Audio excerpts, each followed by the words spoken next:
Hello everybody and welcome to tonight's coverage of the third season of the NASCAR Class C Maconi Setup Shop Big Series. This evening, we're excited to bring you top foot action for the weekly straight to field race for the virtual Myrtle Beach Speedway in Myrtle Beach, South Carolina.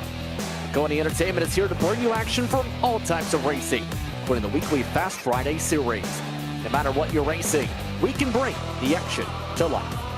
My name's Justin Britz. Alongside me in the booth tonight is Braden Lester, with DJ Lyon working the controls as our producer, using cameras provided by the great Dougie Beer. Braden, tonight we head to Myrtle Beach Speedway, a circuit that, while it closed down a few years ago in the real world and today is the home of houses, it's rarely seen on the truck schedule when it comes to the official series. With that in mind, what do we expect for this short track tonight? I got my 3 C's for it, Justin. I got cautions, competition, and crashes. With this short track race, as you see here, not a whole lot of banking, only 13 degrees. You can't really push the trucks like you want to, but the track is awfully wide. Couple lanes for these drivers to choose from. Coming at just over a half mile, plenty of dive bombs, I'm sure we will see tonight, and lead turn to crashes. Here's a look at that schedule, and keep in mind, when it comes to the schedule, the next 3 races are pretty intriguing, with those not following the real world schedule. It's after the February 5th race at Chicagoland, not Chicago Road Course, where we start following on with the real schedule. Daytona, Atlanta, Las Vegas. 2 short tracks back to back though, both of them less than about half a mile or so. Jack Mace, the points leader, coming in amongst those who has a lot of consistency coming in terms of top 5s. But in terms of the race itself, Brennan, tonight could be pressure-filled for a lot of those contenders if they want to keep it clean and avoid a drop week. Yeah, you can't really control yourself on this short track. I mean, we have 18 trucks here tonight, and you get dive bombed with no fast repair. I mean, that is your race over, especially with how tight and how fast you can go in the corner. One bad bump, and you overcorrect into the wall, and your strength of field race is over, and these points are not going to help you out one bit. The difference for 1st to 10th, 216 points entering tonight's action. Keep in mind, we'll keep an eye on things here at this 0.6 mile facility as this action progresses this evening. Now, keep in mind, every single driver except for one has elected to put a qualifying time. That's how critical track position is here. Half a second was the difference in qualifying. The drivers have 20 minutes before they hit the grid itself, but a lot of short track aces as to be expected racing tonight. Of note, Aaron Plemons amongst the fastest. Josh Kozik also amongst those in the field tonight. Also, I want to go back to Kern County in week 3, the last time we went to a short track here. We had 9 cautions, but the winner of that race, Jack Mace. Jack Mace still looking for a second win, even though he's your points leader. Has us 3 top 5s, and I think tonight he's definitely going to give everyone a run for their money. With that being said, the drivers have now got themselves finished through qualifying, and it means it's time to get ready for tonight's starting grid as we get ready for a race starting off in the late evening here at Myrtle Beach. Take a look at the starting grid. Aaron Plemons set the pole time by 6/1000ths over Peyton Howell. Rocky Boy III, he's already put in a challenge to his fellow buddy in Jack Mace. Andy Tripiano, Wesley Parker amongst the top 6.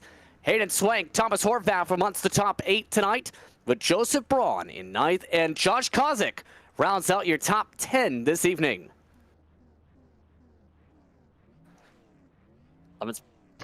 This evening going to Jordan Brinkley. Jason Morales starts off 12. Dakota Lawn, an interesting note, joining Express Esports in the past week, it appears, from Zeems. So he's now, for the first time, with that group. Tonight, Jeffrey Maconi 14th, Dylan McCabe, Joseph Tucker, Austin Sturgeon, and Dylan Theriot amongst your final starters. 18 drivers making top split for an S.O.F of more than 4,200. So keep in mind, it's the question of how tonight plays out and finding out who is him or who is them when it comes to victory tonight. The reason mentioning that regard, the challenge is on to see if Jack Mace can pick up an air victory in a short track. Your keys to get that said victory today.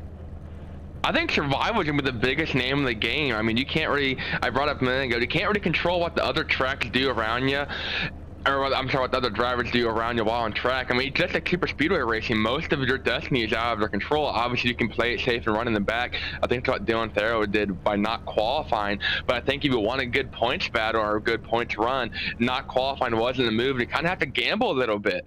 So, I mean, do you qualify up front in the middle of the pack and kind of, the danger zone and hope you don't get turned as drivers are already stacking up on pit road a little bit?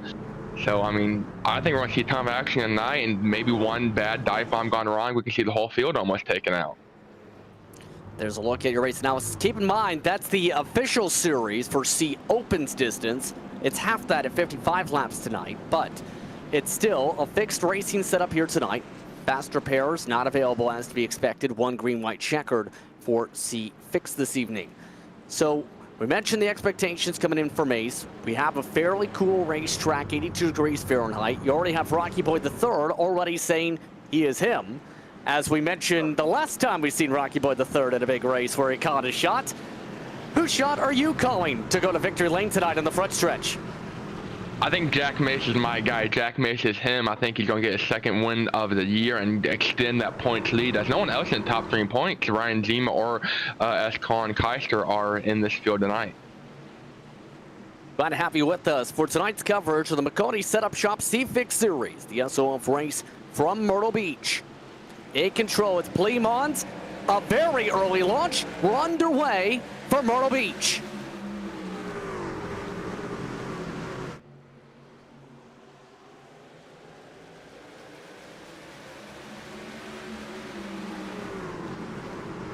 And ascend already.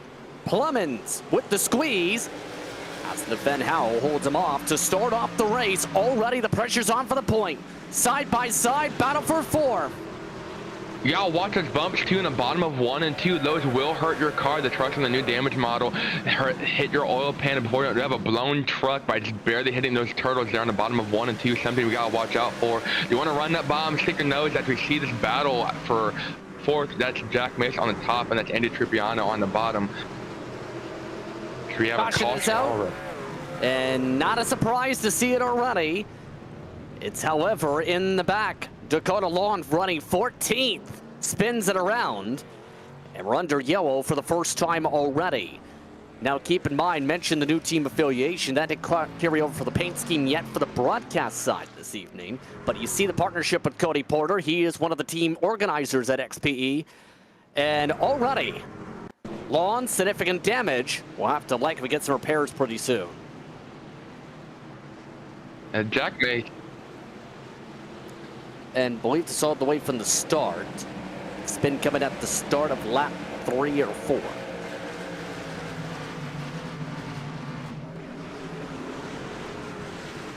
You see how everyone's really using like all the different lanes. I mean, they're 2 or 3 wide and they're going below. And I just talked about, we might see it, we might not, depends how cautious these drivers are. But I mean, you can run side by side without forcing each other too much room early. That's Jeff Maconi on the outside there, but it gets tight real quick. And in turn, already a couple times nearly making contact. That's one of the most difficult parts of this racetrack expected tonight, is it's so easy for drivers to run into each other because they've even the difference of braking marks that drivers prefer. They're going to run in different lines. We're going to see this lost on his own, no help needed. And overcorrected hard into the wall. I don't think it's going to hurt him too bad, but see the front end's definitely a little goofy y'all looking. There was a teammate right behind, which may have been a part of a factor. Because here's the thing, you correct it to the left, you're stacking up the whole bottom of the racetrack. With the overcorrect, it makes it a single truck incident. That could have been pretty ugly. Like I said, he was running in 14th, but I mean, he still had 3 or 4 guys behind him. That could have definitely been race ending. So kudos to everyone there for not plotting up into it. This came down and I think he got some damage fixed. He did. It came down pit road. Didn't take any tires, just damage it looks like. But Jack Mace, though, we were talking about that battle for 4th. Jack Mace does hold on and will restart on the outside, which I don't think any lane really has an advantage here. I think both lanes are pretty even. Getting ready for the restart. Once again, it's Aaron Plummins in control on the inside line when it comes to him. Real road racer from Stafford Speedway with some experience there. Quarter in street stock competition so far. He's led every lap so far, coming up to start lap 8. Already Rocky Boy the third looking to time it up. Nobody able to launch it off. Boyd the third nearly drifted it into the wall. Back underway. Clemens holds inside. Howell on the outside. Jack Mesa going to steal that third spot from Rocky Boy the third on that start. Clemens, though, kind of side by side, not able to take the lead. And here comes Peyton Howell on the outside, side by side off of 4. Howell going to fade back a little bit, not get the run. Clemens, though, at the line, barely. Still side by side up at the point. Jack Mace already clearing for third of note. Wesley Parker amongst those trying to gain behind. Still no space to be able to work around the one truck in sim. Getting pushed up. Clemens does not want to give this up easily. Now he's fighting using everything he has, getting real low, close to his tires, going to slide up.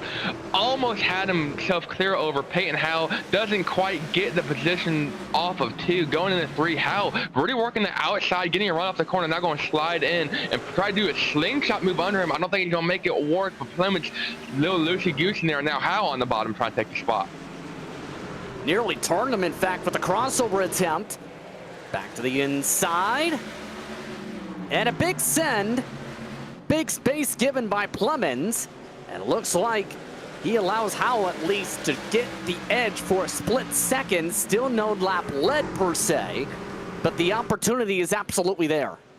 Yeah, 5,000ths of a second last time by. Clemens actually got in the wall a little bit going into 3. That's why he had such a big run on the high side and wasn't able to close that gap. Still making the outside work though. Not quite able to clear Howell yet, but I mean, these two are side by side every lap. 400ths that last time by. Jack Mesa still in 3rd. And keep in mind, the more these two run side by side, the more this plays, if anything, to potentially Mace's hand. The more you run side by side like this, the more it burns up your tires for both the front runners here. Yeah, Mason's really closed up that gap the last couple of times. They pulled out the 4 or 5 tenths, and now it's just under 3 for Jack Mays. I mean, he can basically smell what these guys had for dinner. They're still side by side. Double turn 2. One loops around and a stack up with Trupiano. It's Jordan Brinkley who gets looped around. And we're under caution once again, the second time. He and Trupiano were bouncing off each other. Josh Kozik also involved for a second yellow. It's going to be interesting to see how iRacing decides who was the leader. I mean, they were side by side going into 3. We're going to get a replay of the wreck here. And Trupiano opened the door on the bobble. Problem is, he didn't want the door to be left open. I mean, he forced Brinkley over top those barrels. That really upset Brinkley's truck too. And I think it's kind of, you got 3 trucks fighting that hard for the same position, and this doesn't work out. Now keep in mind, for this racetrack, there's the chance if you hit the turtles, you blow your motor. For example, you run a street stock here. It's been talked about a lot, especially when the pros ran here. They learned quickly, you accidentally hit those barrels, or better yet, those turtles. Well, you may as well say bye-bye, motor. Bye-bye, motor. It was fun having you. Yeah, Aaron Clemens, though, is actually, I believe, going to keep the lead. He's got his motor, though, still safe and sound. I'm honestly surprised that didn't blow up Brinkley's motor there. With how low he went over the turtles, it definitely upset the truck, but everything A-okay for the most part. We are 17 laps down, so we're getting kind of close to the quarter or so mark, 15:30. That'd be about a quarter, though, over a quarter or so. So that's that public education math right there, Justin. Yes, indeed. But the main thing is, a few drivers just took sets of tires and/or repairs. Dakota Lawn sped in the pit lane to get some repairs.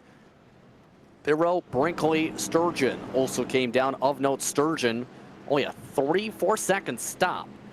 Dylan McCabe also just completed additional service. Here's the big thing about that part. There are 2 tire sets in the pits, first of all. Second, there's a chance, depending on how this plays out, in about 15 laps, some of those names I just read may be your top 5. I mean, we've only ran so 10 laps under green, so I don't think tire fall is going to be a huge deal. If there's a caution in 15 laps in the leader's pit, they can become the top 5. I think, definitely, yeah. But I don't think long run, I think it's going to help him out a little bit. We're going to find out here. Hopefully we do go green for these final 35 or so laps, but we'll have to find out who takes the lead. 37 to go on the board. Clemens on the launch. Al tries to jump it.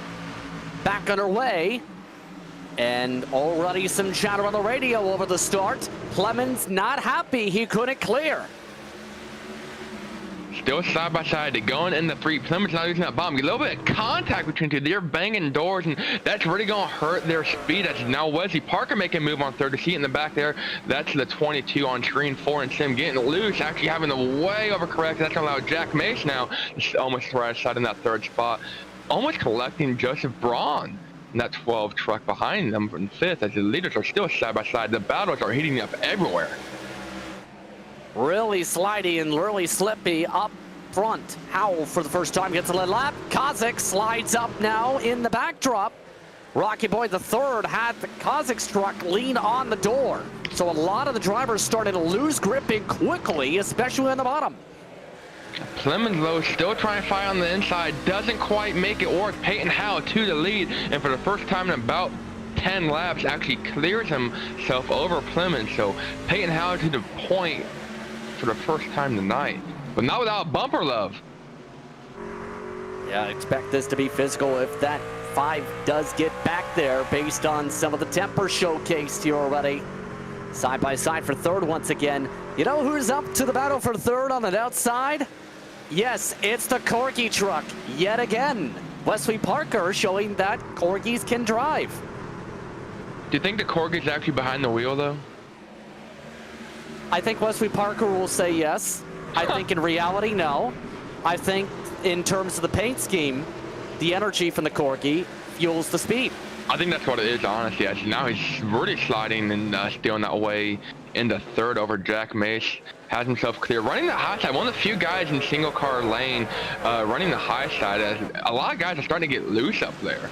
I mean, we've seen Clemens running about half a truck or so below Peyton Howe, trying to find a little bit of grip down there. So I think the bottom is kind of making it work a little bit. But the high side, that's definitely doesn't seem to be a favorite.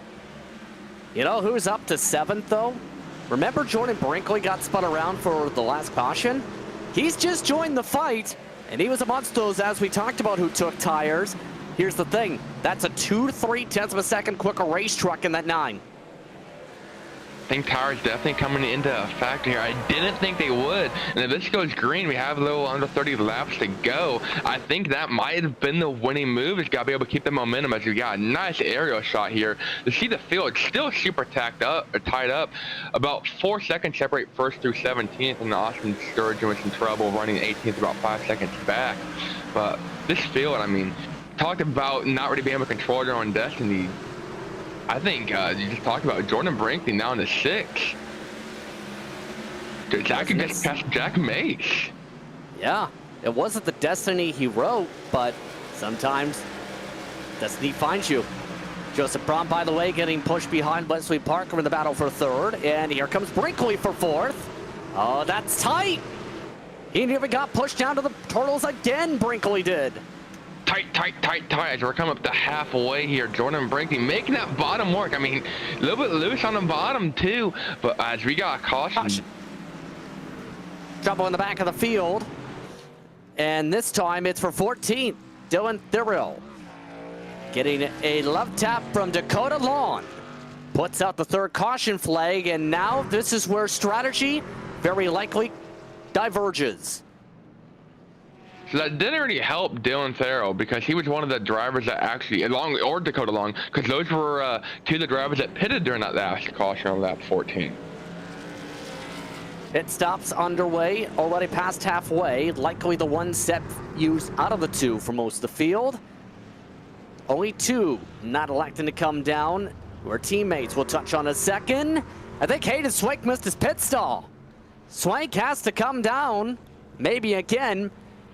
But right now for Swank, he's the first off pit road by a mile for obvious reasons. Race off the lane for the tires. Howell edges Clemens. So Joseph Tucker just backed out of the strategy. So did the 7 of Hayden Swank from the mid-stall. Only one committing to staying out here. And yes, it is the driver you think it is. It's Dakota Long.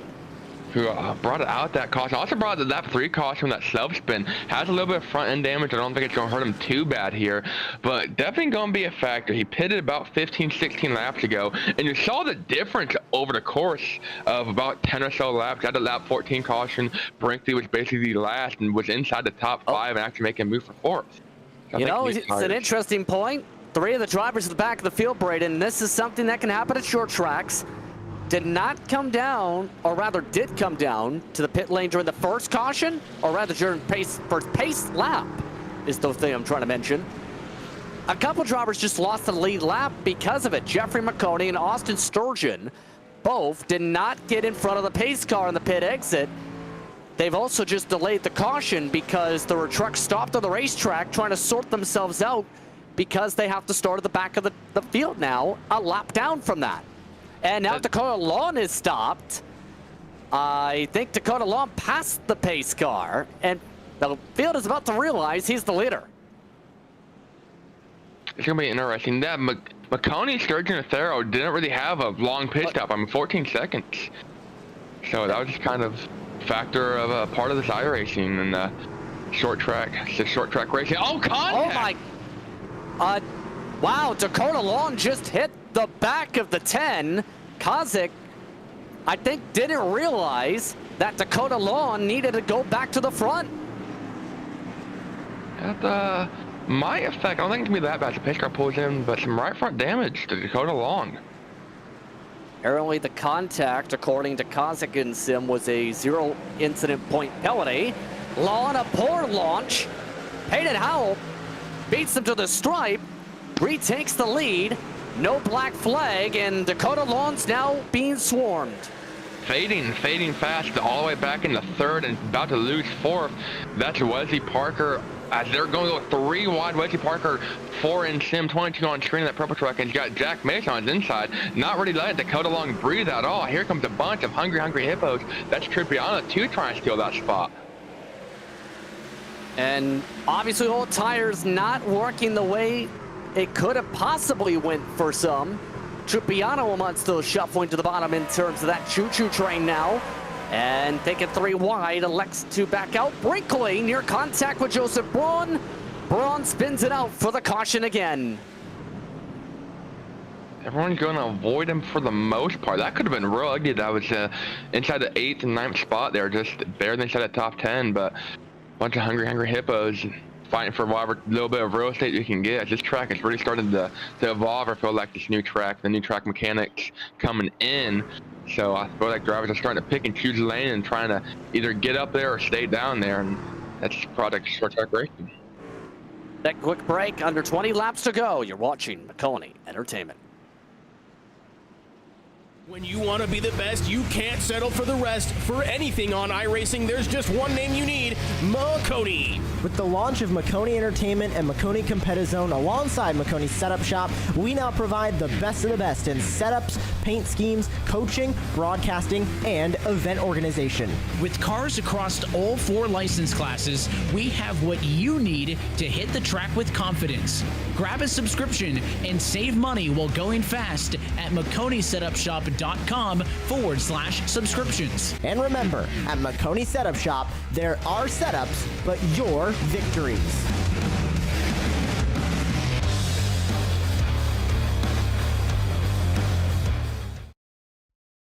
Racing isn't easy, but experiencing it is. iRacing puts you in the driver's seat with the industry's leading sim racing game. Drive on laser scan replicas of the greatest racing circuits from around the world. Go head-to-head against other drivers chosen by skill-based matchmaking to ensure competitive racing at every level. Compete across all your favorite series. In officially licensed cars, engineered to deliver the most accurate driving experience possible.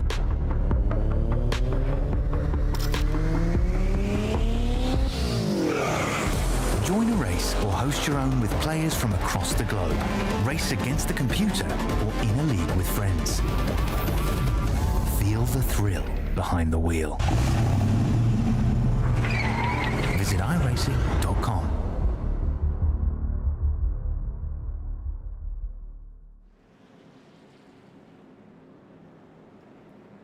Welcome back to tonight's coverage of the Maconi Setup Shop C-Fix Series, brought to you by Maconi Setup Shop as well as by Maconi Entertainment.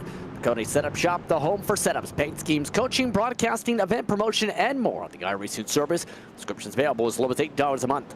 Maconi Setup Shop, the official setup shop of NASCAR, an official series sponsor of the NASCAR C-Fix Series. Just about getting set for the restart. Take time to remind you that this week for Fast Fridays, the drivers will be going short track racing at Hickory. For more information, go to MaconiSetupShop.com/Fast Fridays. See which drivers lock themselves in to the monthly $250 money race. For the race tonight, it's 13 to go, Braden. It's going to be wild. Trying to get a green flag. Peyton Howe jumping out to an early start there. I mean, that was a huge jump start. I mean, they were still basically in the corner, and they're going to really allow himself to clear himself from Aaron Clemens. I mean, we saw these two side by side early in the race. Clemens came out on top until Peyton finally got out front. He's pretty much stayed there most of the time. But Dakota Long did take advantage of that caution and came down touching fresh tires. So it has a little fresher rubber than the rest of the field. It's going to have to be interesting to see how he uses it.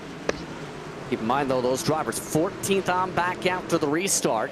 First battle side by side for third currently. Parker and Mace coming to 11 laps to go. And these two have been running just about on top of each other in terms of pace all night long, whether side by side or separated by just a position or two.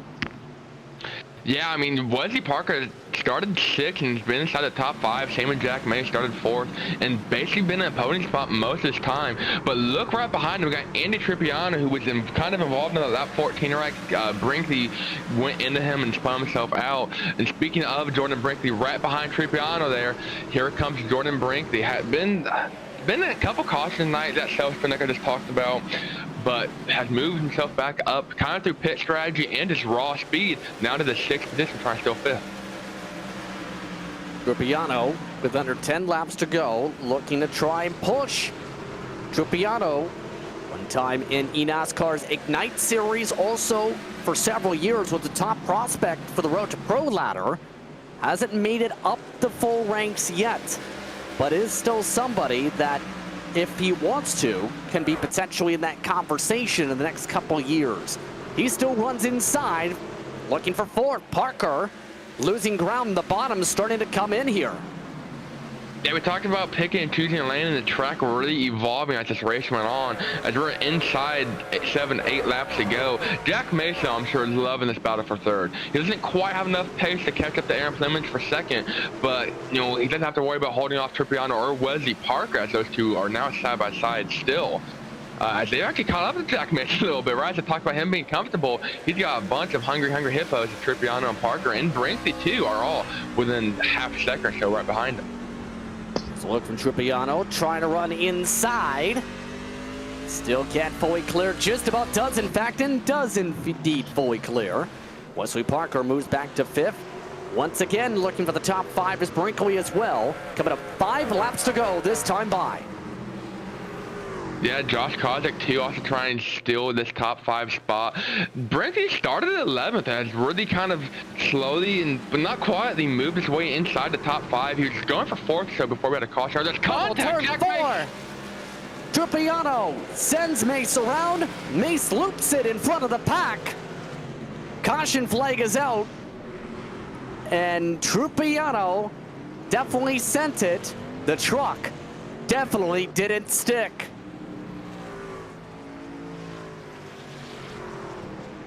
Jack Mason not happy on the radio, I will say that one. Yeah, watch from above. Trippiano saying, I'll own that one. Yeah. His one there got a little bit too loose, a little too hot, too loosey-goosey, and slides up into Jack Mason. Mace tried to save it, and then actually got plowed into from behind by Trippiano and Wesley Parker.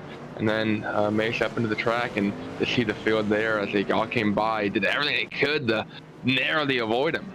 A couple guys made contact, actually. I'm not sure who that was. Someone 14 did. Tucker. Joseph Tucker. Yeah, green light checkered is initiated as a result of the caution, but that's going to hurt the one machine the rest of the way here as a result of the contact. But Now it gets interesting.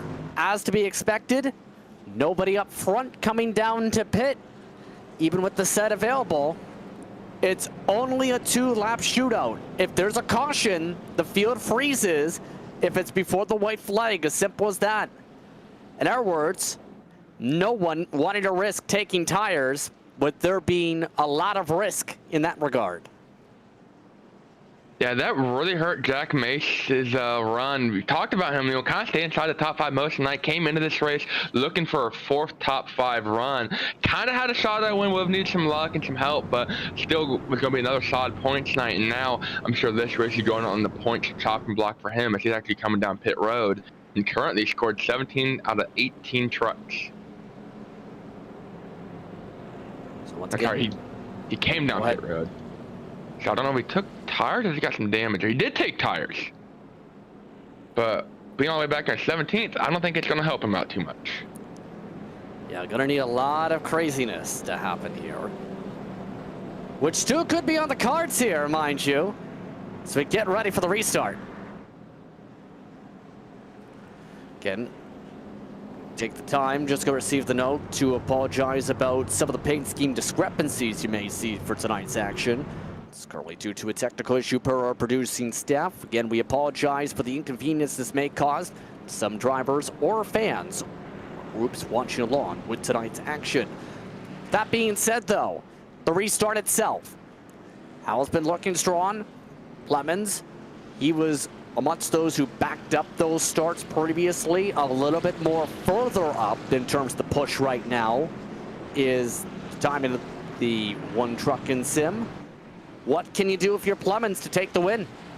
I mean, Payton, I don't want to say jump. I mean, he went while they were still in the corner because the pace car here pulls off going into the 3, so you can go kind of early if you want. But Jordan Brinkley up to 3rd, yes.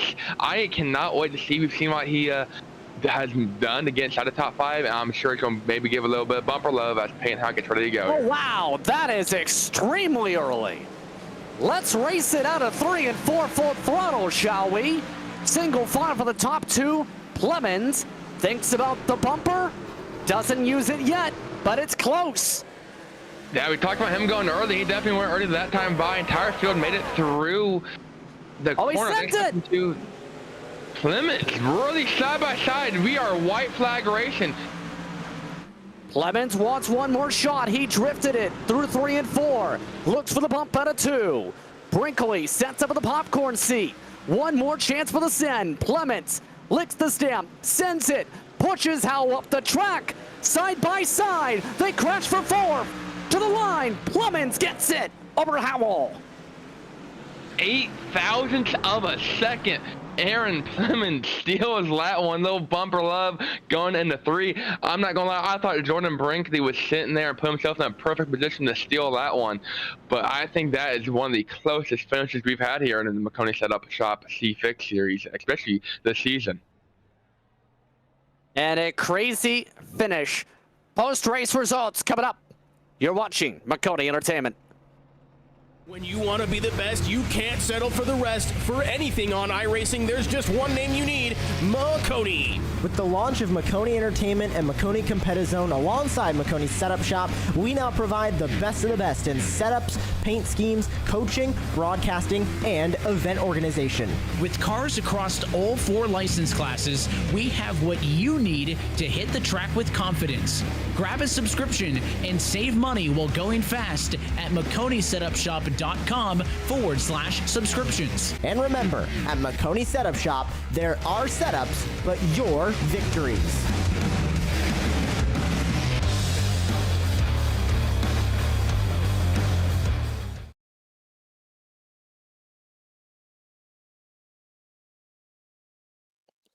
Everybody making friends here at Myrtle Beach tonight on Maconi Entertainment for the Maconi Setup Shop C-Fix Series S.O.F race. Plemons sends it, makes it stick, uses a bit of the door, and in turn gets the win by 9/1000th of a second over Howell. Brinkley finishes at 3rd. Then Trupiano and Kozik, your top 5. Keep in mind, 4th on back had incidents coming to the checker flag. Thomas Horvath finished 6th. Tucker, Swank, Maconi, and McCabe, your top 10, Brayton.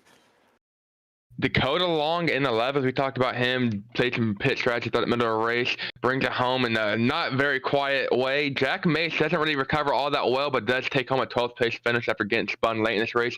Jason Morales, Dylan Farrow, Joseph Braun, Wesley Parker, Rocky Boyd III, and Austin Sturgeon on the truck, not on the lead lap. Didn't really recover, though. We talked about those 3 trucks going down one lap in the pit cycle, was never able to recover. So remember, what's coming up next race on the schedule? Don't forget, we transition next week from Myrtle Beach to, would you like some more chaos? This time from Los Angeles. How about the LA Coliseum? And how about a track where it's very difficult to make a pass without destroying a bumper or 20? Yeah, I think we're going to have a repeat of the night where we basically have to use that bumper to make a move. You can't really go side by side like you can. They're flat, tight. I mean, I'm going to love watching those drivers absolutely sitting on one each other. If that makes sense, we're going to go with it. And I'm sure it's going to be fun to watch. Again, that the 7:15 p.m. Eastern Time on January the 30th here on Maconi Entertainment. Your thoughts on tonight itself, though?